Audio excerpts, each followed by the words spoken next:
హైదరాబాద్ నగర శివారులో ఏర్పాటు చేసిన అతిపెద్ద ఎకో ఫ్రెండ్లీ ఎక్స్పీరియం పార్కు ప్రకృతి ప్రేమికులకు అందుబాటులోకి రానుందండి. ముఖ్యమంత్రి రేవంత్ రెడ్డి ఈ అద్భుత పార్కును నిన్న ప్రారంభించారండి. రంగారెడ్డి జిల్లా శంకరపల్లి మండలం ప్రొద్దుటూరు గ్రామంలో రామ్దేవరావు సుమారు 150 ఎకరాల విస్తీర్ణంలో అంతర్జాతీయ స్థాయిలో ఈ పార్కును రూపొందించారండి. ఈ పార్కులో ప్రపంచవ్యాప్తంగా ఉన్న 25,000 జాతులకు చెందిన మొక్కలను సేకరించి నాటారండి.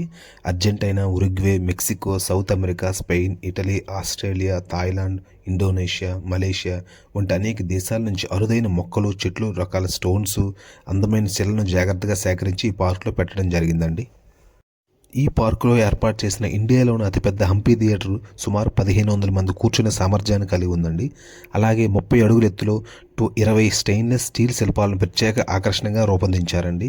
అలాగే 50 కోట్ల వ్యయంతో 12 ఎకరాల్లో మ్యాన్ మేడ్ బీచ్ ప్రత్యేకంగా రూపొందించారండి. ఇక్కడ నూతన వధూవరులకు, ఫోటోగ్రఫీ ప్రేమికులకు, ప్రీ వెడ్డింగ్ ఫోటోషూట్లకు ఇది ప్రత్యేక ఆకర్షణగా నిలుస్తుందని చెప్తున్నారండి. ఇక్కడ ఈ లొకేషన్ వచ్చేసండి చిలుకూరు బాలాజీ టెంపుల్ ఉంది కదా, ఆ రోడ్లో ప్రొద్దుటూరు విలేజ్లో ఉందండి. సో మనకి డే అవుటింగ్కి అయితే వెళ్ళొచ్చు అనమాట ఇక్కడికి. సో టైమింగ్స్ వచ్చేసి మార్నింగ్ 10 AM నుంచి ఈవినింగ్ 6 PM దాకా ఉంటుందండి. సో ప్రజెంట్ ఎంట్రీ టికెట్ అయితే 1600 ఉంది. బట్ ఇనీషియల్ ఆఫర్ కింద 40% డిస్కౌంట్ అయితే ఇస్తున్నారండి. సో ఈ పార్క్ యొక్క details, phone number plus other details అయితే మీకు ఈ ఫోన్ నెంబరు అన్నీ ఈ డిస్క్రిప్షన్లో అయితే పెడతానండి. మీరైతే కాంటాక్ట్ అవ్వచ్చు అనమాట. Thank you for watching this video.